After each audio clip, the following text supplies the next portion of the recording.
Welcome to another exciting episode of the Andre The Beast Crayton Show. Man, they're still knocking at the door, and I'm letting them in.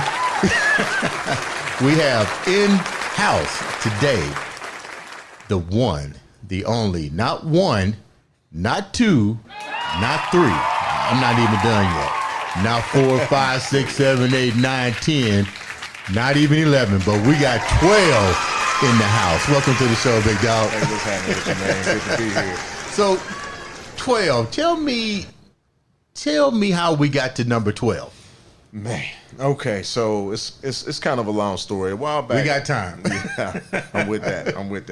A while back, man, there was a record label here in the city called Keeping It Real Records, ran by a guy by the name of Prinny Mo. Okay. And I was signed to this record label. I was actually one of the first artists signed to that record label. Okay. But at that time, they kept calling me B12. My name is Bryan. Okay. So my first name is Bryan. So they kept calling me B12 because I always looked young. So they was like, man, you about 12 years old and you always rapping. So it was B12, and all of this. And so we was, making noise in the city. You know what I mean? I was building up my little fan base or whatever. Right. And then Eminem came out with a group called D12. And then I was like, oh, man. So I didn't want, that was too close, B12, Right. D12, and then they already was out. I didn't want to come out and make it seem like I was biting off their name or whatever. So Right. Since I already had built up a small fan base, I was like, you know what? I'm just going to cut the B off and just keep the 12, you know what I mean? Mm-hmm. And we rolled like that. And then who would have known that years later, now everybody called the police 12. It was like, oh, man, what luck is that, man? I should have played the lottery. But it's a good name because even when I heard it, I was like, 12? That's unique. And I know it had to be a story behind 12. So tell the viewers a little bit more about your journey. And you're in the music. You're an artist. Yes, sir. Been an artist. Yes, sir. Tell me how we got there. All right, man. Well, my music career started a long time ago. I'm about to tell my age, really. But a long time ago, man, when I seen a video come on MTV called I'm Bad by a man named LL Cool J. We won't talk how old that was. Nah, we ain't gonna mention that. I ain't gonna mention that. But that came on TV. Yeah. And I remember how everybody ran to the TV and everybody was just hovering around. I was still little. I ain't gonna lie. So Yeah. I'm wasn't 12. No, I wasn't 12 yet. I was still a youngster. But I just seen the way that everybody react. My family, my friends, everybody reacted. Right. And I remember my cousins was talking about it before even it came on TV. They was, hey man, y'all got to see this. Y'all got to see this. And I just and when it finally hit, everybody ran. So that right there just made me look at life different. Like, wow, look at the reaction this dude is getting from rapping, and look at how it's making my family look at him. You know what I mean? So I wanted people to look at me that same way. You know what I mean? So that's where it all started. And then from there, man, it just kept going, man. From talent shows to, I want to give a shout out to DJ Guy Black, Guy Black talent shows. I used to be Guy Black's trainer. Oh yeah, I'm gonna tell her the age. we're gonna keep that back in the vault. We're gonna Yeah. keep that back in the vault. But yeah, man, there's talent shows. And we went from there to I ended up getting signed to Keeping It Real Records. Well, let's go back for a minute. When did you start? How old were you when you was doing a talent show? Because you wasn't 12 when that song came out. Nah, I was when I started doing talent shows, man. I was in. It was probably around the age of 12, maybe 11, 12. Who noticed the talent in your family? Who noticed that you got that It that was gift? first, my brother first. But it wasn't because he was looking for it. What it was my brother. It was in the neighborhood, and he was like the beat maker or the little Dr. Dre in the neighborhood. He had the keyboard and the computer. Right. He had the whole little setup, but he wouldn't let me in. He never knew I could rap, and he would never let me in the room. So all his friends and everybody being there, they'd be in there rapping and all loud all night, and I knock on the door, and they'd be like, "Man, get on out of here, little dude," you know what I mean? And so I was rapping around the neighborhood, and everybody, kept hearing it, you know what I mean? Right. Hey man, your little brother tight. Just going back and telling him, your little brother tight, your little brother tight. And he was like, man, yeah, right. And then one day he called me in the room, hey man, come in here. Everybody said that you tight rap. And I rap. And all his friends was around there. I seen the expression on Do you their remember face. what the rap was that you broke down? Nah, man, that was woo. Them years ago, man. Yeah, but it was some good times back then, though. How was it when you did your first show? Because you were still young. I'm taking the viewers down Yeah. the path of an artist. Man, I was scared. I was scared. I didn't know what You get to stage do. fright? Yes, I was. I mean, shaking. I mean, I didn't know. But after I grabbed the microphone and I started doing my thing, and I started getting the reaction from that feedback from the crowd is what kept me going. You know what I mean? That was motivation for me. But yeah, I won't lie, man. It was definitely stage fright. I mean, getting up there and all eyes on you. You know what I mean? Did you rock it? Oh yeah, oh yeah. Did you win? Yeah. No, I didn't win. I didn't win the talent show. I want to do another shout out to Guy Black. Nah, I never won any of those talent shows, but we got real close. I think we came in second place like 2 times. But really, yeah. So what was the struggle for you? You know, because definitely the music industry has changed from our generation. We've seen the musical industry evolve to. Especially with the social media. I mean, God, you could become an overnight celebrity. Yes, you can. Like crazy. But that's like getting struck by lightning as well. Yeah, that's true. What were the struggles that you encountered? I mean, was the family supportive of this new journey? Because you're still in school. You're still going to elementary school. You haven't got to junior high yet, to high school. Take me down that part of your life. Man, my family always been supportive. They always had my backs. Yeah, I remember when I got... Actually, I'm going to rewind this back a little bit because there was a local group here in the city called NAP. And I remember... What does that stand for? You really want to know? NAP? Yeah. N-words ain't playing. That's what I'm going to put it PG. I like that. Okay. But it was N-words ain't playing. And so NAP had... they was making noise in the city. I mean, really? They was big in the city. And I remember I did a talent show, and one of their managers, his name was Scrap. And I remember he met me backstage and gave me his card and was like, man, I like the way you sound, blah, blah, blah, give me a call. And I ended up giving him a call. And I remember my mother let me leave school early to go have a meeting with them. So trying to set up something. You was in junior high or high school at this time? What was I? This was junior high. Okay. This was junior high school. And then that was my freshman year of high school, I believe. I believe that was my freshman year. And then later on in high school, that's when I got signed with Keeping It Real Records. So she. But your mom let you leave, right, to go and negotiate. Yes. Did you? What happened? Did you know how to negotiate? No. What did you do? I was just actually there just trying to see what they contracted and whatever they was talking about, because he said, give me a call. I want to know what you're talking about. So, I mean, I wasn't there on nothing serious. I was just really just. Well, just the thought that they saw enough in you to say. That was amazing. I mean, that right there is motivation, though. That kept me going. That kept me pushing. Were there haters? Now you're starting to get some exposures. You're in high school. There's peer pressure. It's got to be some peer pressure now. It's always peer pressure. It's always peer pressure. And as far as haters, I'm going to say yes, but the haters that I experienced, believe it or not, came from my neighborhood, more or less came from outside. Really? Yeah, it kind of hurt at the time, but what were they hating about? Because you clearly hadn't reached the pinnacle yet. No, so what? Still haven't. Juvenile hating, I guess. Yeah, I guess you can call it that. But at the time, I remember I had just got signed with Keeping It Real Records, and we were all walking around with the big gold chains and you know what I mean, all of it. You know what I mean? Because as soon as you signed the dotted line, you received your necklace. You know what I mean? Like No Limit and Death Row. Everybody had their own charm. So yeah, I remember I had got that, and I remember I went to the basketball court, and everybody was just like, "Oh man, get that out of here, man. That's fake, man. All of that other little stuff." Right. So I mean, I started receiving some of the hate right there. But I mean, I didn't worry about it. What was the songs that you produced at that time, or that you wrote, that got you to that first contract? The first contract? I mean, we always got to remember that first song, because that was the elevating part. It actually wasn't even a song. It wasn't? No. It was my reputation. Because they gambled on the rap. They really did. But what it was I used to, when I was in high school, one thing that I prided myself in was battle rapping. Okay. And I used to love it. You know what I mean? Anybody, anywhere, any place, let's go. You know what I mean? I would cut class and meet you somewhere. I would bring my own beat maker dude that would sit there and beat on the table. I had it all lined up. Right. And I remember a couple of me and my friends, we used to skip school, and go to a different school just because we heard some dudes over here at Broad Ripple wanted to battle rap me. Who had the best rappers to battle rap when you was in school? What schools did you go, I don't really want to go on that turf?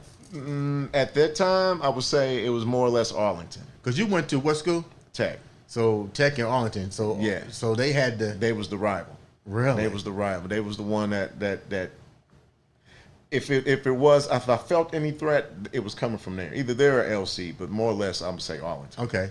I knew a lot of the cats that went to Arlington because Okay. I'm from an Arlington neighborhood. But Okay. yeah, so yeah, I mean that happened, and I mean we just, I mean we just kept rolling, kept pushing. So moving forward to today, when did you realize that okay, you got a record deal? Did the record deal and the contracts evolve to anything, or were there any setbacks? What happened with man. that first deal? Yeah, The it was good, the amazing. bad, and the ugly. Oh man, you really want it all? Yeah. This is Andre The Beast Crayton Show. We're live. Subscribe, like. We're with number 12, the 12. He's gonna give us all the good, the bad, and the ugly. All right, here go the juice, man. All right, so it's kind of a long story, but We got time. I knew you was gonna say that. All right, so This is a 2-part episode. all right, so it all started off. Everything was good, man. I signed with Keeping It Real. When I say spoiled, I've never been spoiled as an artist until I signed that record label. I mean, we had our own outfits, tailor-made. We had studio access anytime, all day. I mean, I'm meeting stars. I mean, people are coming in the studio, in and out in the city. That Like what kind of stars? E40, Rod Really? Digger, yeah, Twister, Sibo. I mean, you just name a lot of artists that came. Be Legit from Cash Money. Can't remember his name right now. Believe it or not, he locked up. Were these guys sharing information with you about the game and? A little bit. Too Short did. Too Short Okay. was real big on that. He definitely was trying to teach us about how the game work, contracts. Look out for this. I mean, he was teaching us a lot. But I mean, yeah, a lot of artists would come through and it'd be unspoken. You wouldn't hear about it on the radio or nothing. Right. And I loved it. And I mean, I just loved it. The whole atmosphere. And we were set up to do a show. We were supposed to get a distribution deal through Universal. It was supposed to be $1 million distribution deal through Universal. Everything. We had a hot song out on the radio. It was called "Who the Best Riders." For y'all that live in Indianapolis, I know y'all know who the best rider, crooked eye rider. But yeah, we had it on lock, man. My homeboy Prophet and Sibo and Prenty Mo, all Right. of them had hands on it. I helped write a little bit of it, but we all had hands in on it. And I remember everything was popping real good with the song, and we was on our way to Kentucky for the Kentucky Derby. We had 2 shows lined up. And we had a show on Saturday and a big show on Sunday, and that's where Universal was supposed to see our stage performance. And we got there, and we all got locked up. This might be explicit. Yeah, this is now here go the juice. It gets it gets dirty. So Okay. I'll tell you what I remember. All right, now this is just from my perspective. So everybody who was there, who was a part of the story, y'all know I'm just telling my perspective of it. Yeah. But from what I remember we got there, we got all to the hotel. I remember Prenty Mo telling everybody, hey, go check in your room, put your bags up in your room. We got to go to the mall. I said, okay. So everybody put their bags up. Came back downstairs. We all went to the mall. When I say, again, spoiled, I mean he had 15 passenger vans laid out for us. I mean, How old were you around this time, so the viewers will know? I was probably about, 17, 18? Wow. Yeah, somewhere around up in there. Okay. So, I mean, everything was lined up. I mean, we got there. We was there with Rap-A-Lot Records. So, Do or Oh, Die. yeah. Do or Die was there. A couple other guys. Devin the Dude was there. I remember... they had tables set out in the middle of the floor. We was just out there signing autographs. You know what I mean? The whole night. That had to be it felt like blowing at 17. Man, it felt like gold. Man, it felt like gold. And I remember we all went back. We went shopping. He gave us all money. I mean, Prenty Mo had distributed like $300 per person. It was 14 artists on the label. So yeah, everybody got some money. Go shopping. We all went shopping for our outfits for that night. And we went back to the hotel. He said, go ahead and take your showers, change your clothes, get ready for tonight. We got a performance.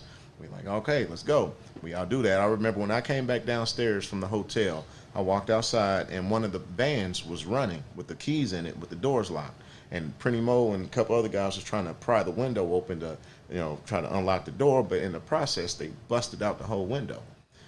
Yeah, so Prinny was like, "Hey, I ain't worried about it. We just gonna get it fixed when we get back. Clean up the glass. Let's move." You know what I mean? So we all start moving. We get to this is where it all twists. So we're on our way to the venue. We're in Kentucky now. Mind you, it's 3 15-passenger vans. I'm in the last van. There's 2 vans in front of us. I remember being on a street where you can just go straight or turn left.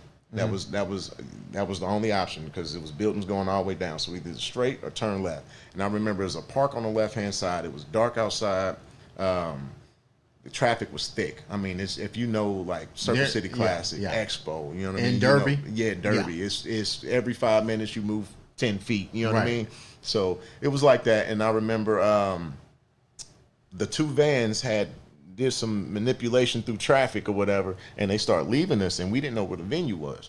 And so the driver in the van started panicking, like, well, I don't know what to do. So he ended up jumping the curb and driving through the park to catch up with the other vans. And in the process, we heard sirens behind us. And we was just like, hey, just keep going, hurry up and get to the venue. So we ended up parking in the venue, running in VIP, doing the show, forgetting all about that episode that just had happened.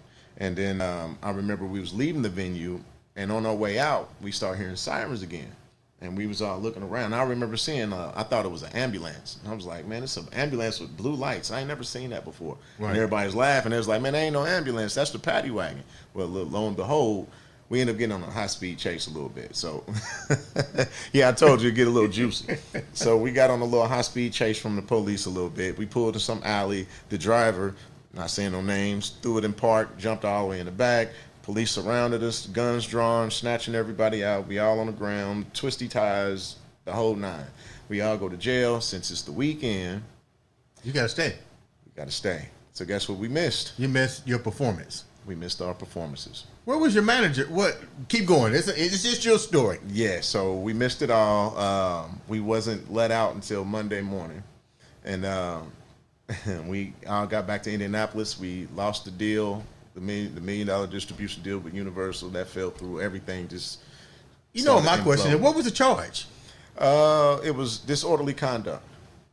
Really? Yep. They had us for disorderly conduct. But why didn't they say something to you guys? Well, you wouldn't have known because you was young, but it's like they would have said something right then when he did what he did to go to the vineyard. The thing was, when he jumped in the back, when the police got us all out and lined us all up, they said, we just want the driver. I remember the cop looked specifically at me and said, who was driving? You tell me who was driving, I'll let everybody go. But we family. You know what I mean? Code of silence. And yeah, we ain't snitching on my brother. You know what I mean? I ain't telling on him. That's my brother. So nobody said nothing. And he was like, okay, don't nobody want to talk? All y'all go to jail. So you lose out on the performance. What happens when you guys come back to Indy and you lose out on the performance? What transpires now? What's the next? We're taking you down the life of a artist. 12. Yes, sir. So what happens now? You go back. I go back. I remember normally the studio is jumping. It's popping. Every day somebody's there. Something's going on. For the next week or so, the studio was just dead. I mean, we'd walk in the studio and there's nobody there. And it was very odd. And then I remember being over at my buddy's house and I got a phone call and it was from Prinny Mo. And he said, meet me at the studio in an hour. Right. We get down there to the studio. Actually, I had a partner in this, so I was in a group. So it was me and another guy. So when we finally got to the studio, he had some guys set up he wasn't even there, but it was his friend. I think it was Black or somebody. But they was already sitting in the office or whatever, and they had release forms on the desk. And he was like, "Mo's upset. We lost a lot. He invested a lot. Blah blah blah. These are y'all release forms." And I remember my buddy didn't sign it. I signed mine, but my buddy didn't sign his. And he ended up staying with him for a little while longer. And believe it or not, I think that was God. You know what I mean? Because later on down the line, what ended up happening was Prinny Mo was arrested and locked up for cocaine. Wow, you definitely don't want to be attached. I didn't want to be no parts of that. You know what I mean? And so, everybody who was in the studio or a part of that studio at that time was all attached. What the FBI was saying, you know what I mean? Yeah, because that's his company. That's Right. everything Right. falls in there. So then, what do you do from that moment? You're still young, so you can young. you can still recover. At that point, I remember right before everything had fell over with keeping it real. Dr. Dre was coming into town, and he had an Up and Smoke tour. And okay. I remember I had just got some tickets, and I was telling my best friend, man, we going to this show. I gotta meet Dre. And he was like, man, you ain't gonna meet Dre. Ain't no way in the world you're gonna get back there. And we got nosebleed seats, man. And I promise you, for like the whole first hour of the concert, my buddy's mad at me. He cussing me out because we couldn't see. There ain't no seeing. I'm trying to get backstage. Like I'm going around the arena. I'm trying to find somebody I know. I'm just doing everything. I never sat down in my seat. You're trying to move. You're trying to work. I'm trying to work. You know what I mean? I'm trying to get to the goal, you know what I mean? So I remember it was a security guard, and he slipped. I remember he was talking to somebody, and somebody said something. He was like, "Oh, here I come," and he walked away for a quick second, right down. That was our point. Again, that was God. Right down in there. So anyway, make a long story short, we ended up getting backstage. I didn't get a chance to meet Dr. Dre, but I met everybody else around him. So from Warren G to Exhibit to D12. Oh my God, that's a pot of gold. Yeah, and we was back here freestyling. We back here just, hey man, I can rap. You can rap.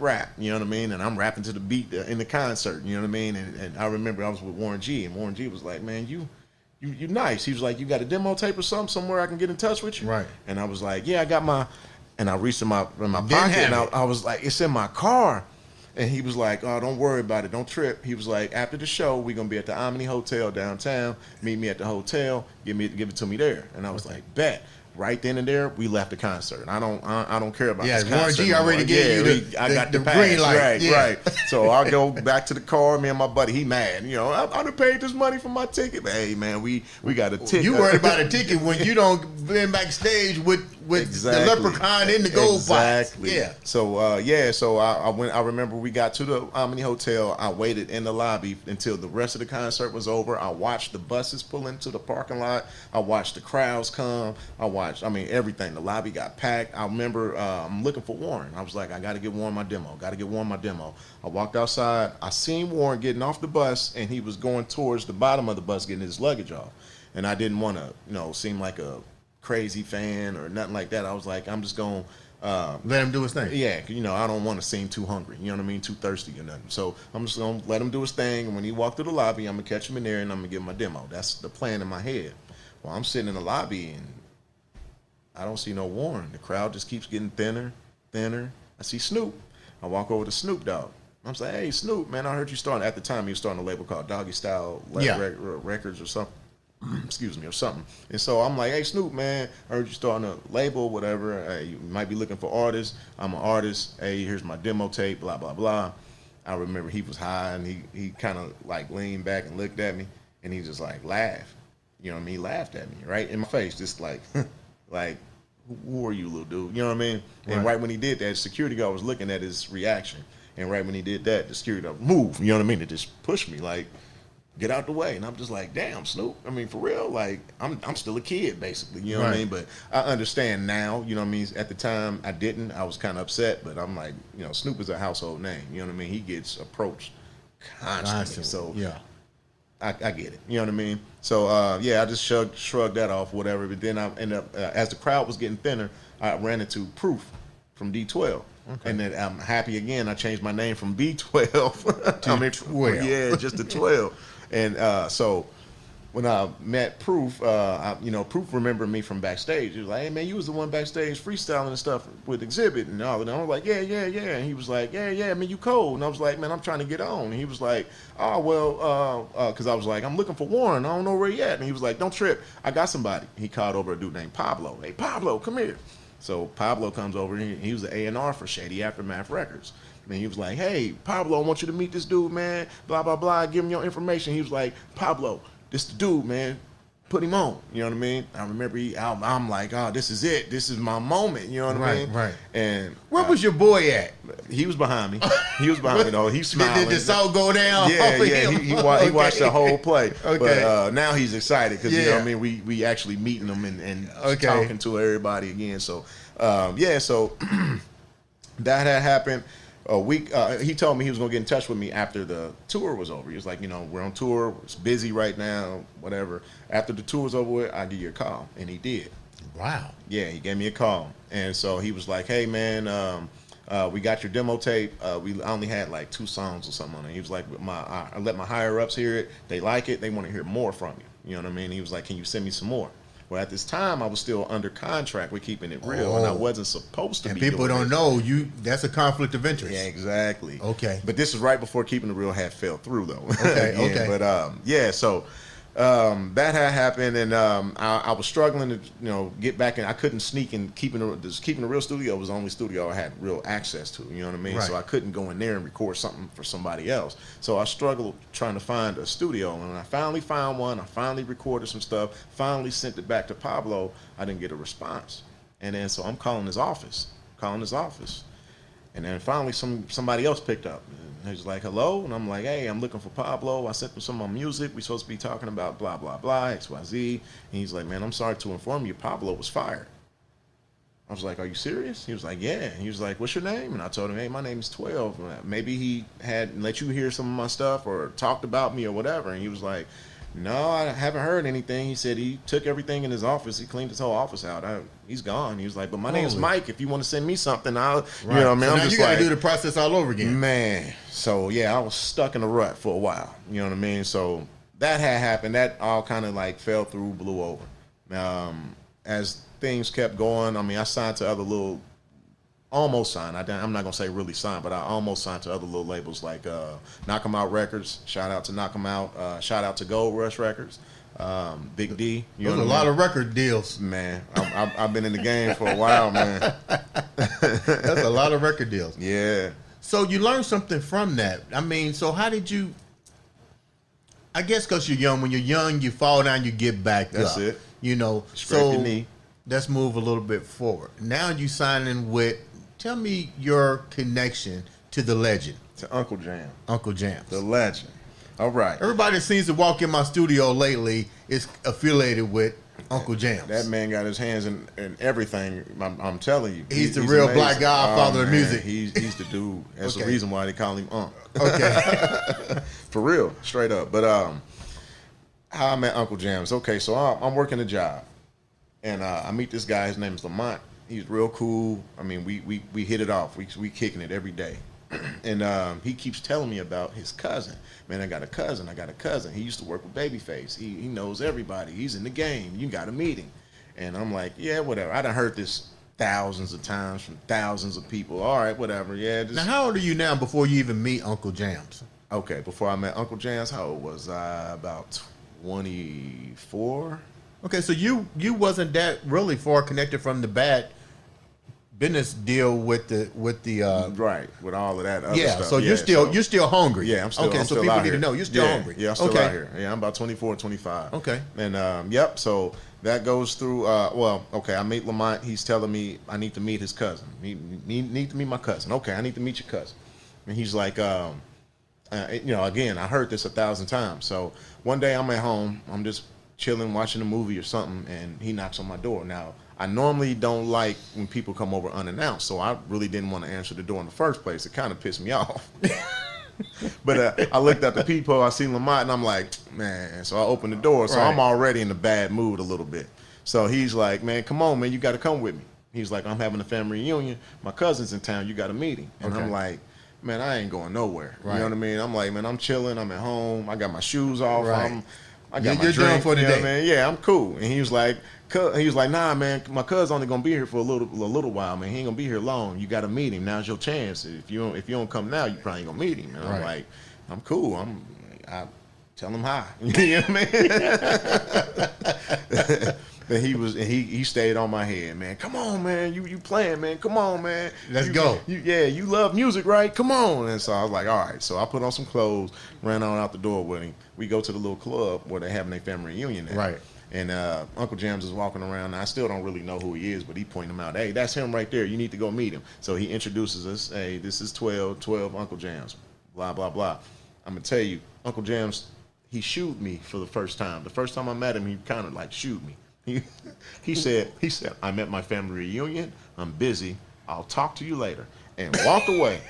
And at 20-some years old, you're like, oh, okay, what? Yeah, I'm like, man, take me back home, man. Right, I sat back at the table like, man, dude don't even want to talk to me, man. Take me home. And he was like, man, just chill with us for a minute. Let me have a drink or two, and then we can go back. Right. And then before he finished the second drink, Uncle James came up, tapped me on the shoulder, and said, come talk to me. I said, all right. So we went in the back corner where it was kind of quiet so he can, discuss some music stuff. And right.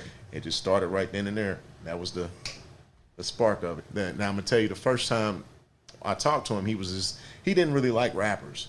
He had a bad experience in his past, so he had told me, you got to ask him about all of that. I'm gonna ask him too. I'm a sure ask him. Yeah, he had some bad experiences, and so he was telling me how he didn't like rappers. He didn't really want to mess with rappers, but since I was introduced to him through his cousin, he would be my consultant. That's what he told me. I'll be your consultant, and I said, okay, all right. Well, he'd tell me which direction to go. I can use that. Okay. And so he told me what I needed. He said, you need a single. He said, you need something for the ladies, something for the radio, no cussings, blah, blah, blah. He gave me the whole rundown. I said, okay. Went to the studio that day. In like 2 hours, I sent it right back to him. I said, what's that sound Now, like? were you still under contract? No, after this. So now you're an independent I'm free. Artist. Yes. Okay. I'm free out here in the wind. Okay. And so, so I went to the studio with my buddy. My buddy had a studio. I went over there, recorded something, came back, sent it to him. And I remember playing it over the phone. He said, send that to me.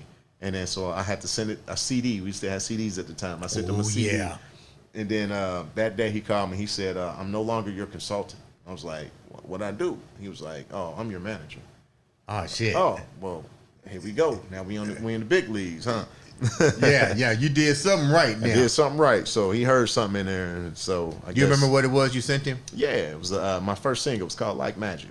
You're gonna hit some of that. I know you still know the words, but we're gonna keep going. It's on YouTube, man. Yeah, so I do know the you words. signed with him,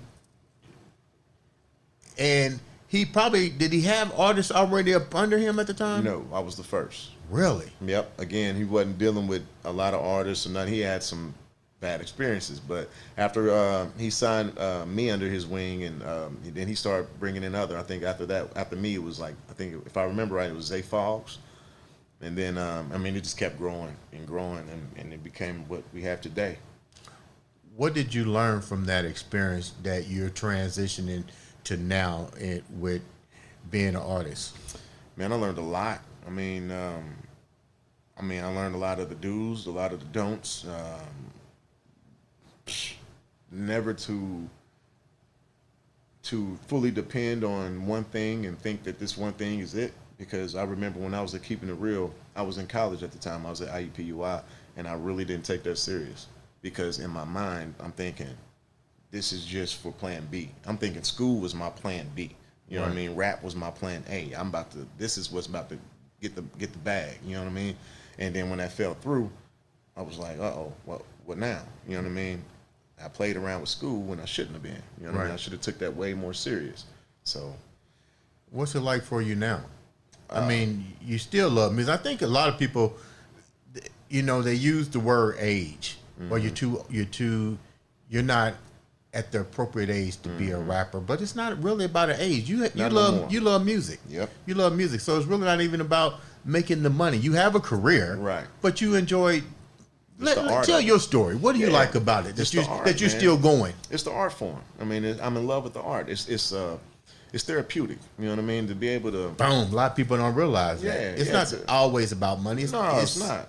A lot of people out here in the game. That's what messed the game up, if you ask me. Everybody out here chasing a check instead of putting in art. You know what I mean? And just being.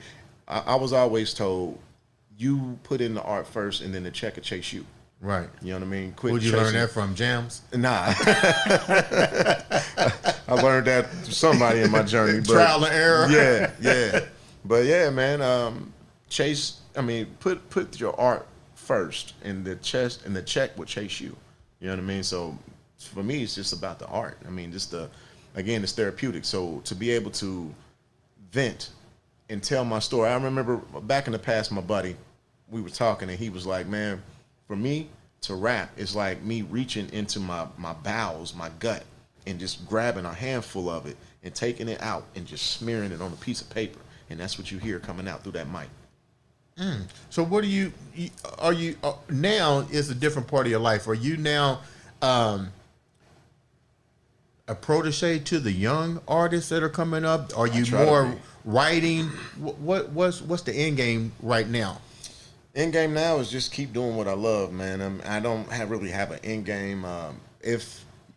If retirement is just a bullshit word, you like what you do, man. I hate to say it, man. I'm probably gonna be 80 years old still trying to grab a microphone. Ain't nothing wrong with that. Shit, ain't nothing wrong with that. As long as I got somebody that'll listen, man, I'm gonna keep spitting. You know what I mean? So, do you have any tracks out now? Oh yeah, I got a lot. Oh yeah, I got a lot. I'm gonna have you blow something in a minute. All right, man. I'm gonna have you blow something. So I'm gonna go back a little bit more before we run out of time. What are some of the things that you remember the most in your journey that you're sharing with up and coming artists? Some of the things I remember the most is mainly just the business side of music. You know what I mean? I learned a lot about contracts, management, per diems. You know what I mean? Mm-hmm. I mean a lot. I mean even publishing. I mean mastering. I mean just the writers credits, like points. I remember. I mean just the whole business side. Because I remember when I came in the game, I wasn't thinking nothing about business. I want to rap. You know what I mean? That's how I want people to look at me the same way they looked at LL Cool J that day on that TV. That's all I wanted. You know what I mean? What makes those guys different from what makes the rap industry? I said I wouldn't use the word rap industry. We use it in our. What made the music industry, the artist industry, different from that era to the era that we're in now? Do you find that because I met you guys at the Uncle Jam's thing that they had a couple last week. Mm-hmm. What did you see? Because you've been in the industry long enough. What did you see transition between now to then? Oh man, rap has truly evolved. I mean, from in the past to now. I mean, we was talking about it a little bit previously, but social media. I mean, you got instant notoriety, instant acknowledgments. You know what I mean? Mm-hmm. You can grab your phone and record something in it right now. Man, if I would have had social media when I was in high school, yeah. Oh my God, I wouldn't have stayed off of it. I would have been on there every day. Yeah, I mean, the power that it has. The access to people. I mean, because back in the day, we used to go hand to hand with CDs. We stand outside. Stand outside in your trunk. Yeah, all day. We walking around with CDs in our pocket because we never know who we might run across that day. You know what I mean? Knocking on back of radio station doors, trying to hand them a CD, and I mean the whole nine. I mean, I remember even traveling. I mean, we hopping in cars with duffel bags full of our CDs, and we gonna go to Fort Wayne, and we gonna go to all over the place. Yeah, just hand them out and try to sell them $10 a piece. So how can the viewers, naturally you got a lot of information, you still performing, how can the viewers reach out to you? They can find me on social media. Right now, it's at 12317. Really, everything is 12317. You can 12_317. Is it the you word spell 12? Yep, spell it out? You got to spell it out. You can't just type in 1 2. That won't work. You got to spell it out. 12 at 12317. The whole nine. Before we wrap up, I'm going to ask two things. The first one is to leave the viewers with something inspirational to keep them moving, because definitely we learn from other people's trials and errors, mm-hmm. and we get strength from those. Mm-hmm. We should never condemn somebody until we know their story, and nobody can tell a story better than you, and definitely going to have you back because you got a lot more to share. So leave the viewers with something very impactful, and then close out the show with, I'm not even going to pick out a song. I'm going to let you pick out a song. Wow. I got you on spot now. Wow, yes you do. All right, well, for the inspiration, I'm going to tell everybody, man, in your life, before you do anything, put God first. That's my inspiration. Always put God first. You do that, you're going to be all right, and no matter what you do. All right, now, you want me to spit something. I want You something gonna put that's me on the good. spot. I'm gonna put you on the spot. You can't be an artist if you can't perform at the drop of a hat. All right now. You right. All right. So if y'all look for me, y'all can find me on YouTube under 12 and Dave Deft. I used to have a partner. He had to back out for some family issues. I hope that he can join me again later on in future endeavors. But as far as right now, I had to go back to being a solo artist. So y'all can still find some of our songs, 12 and Dave Deft. And we have a song that our biggest song together was a song called Sorry Not Sorry. Please look for that. So it's really I'm sorry, not sorry. Okay. But yes, please look for that. And my verse on there, just for you. Okay. I'm gonna reverse that. Let me do Timeless. Okay. I like that name. Timeless. Yeah. Okay. Well, that was another. That was one of our recent hits. We had to put Skip on there and got Kelsey Marie on there. Please find that. Okay. All right. Timeless.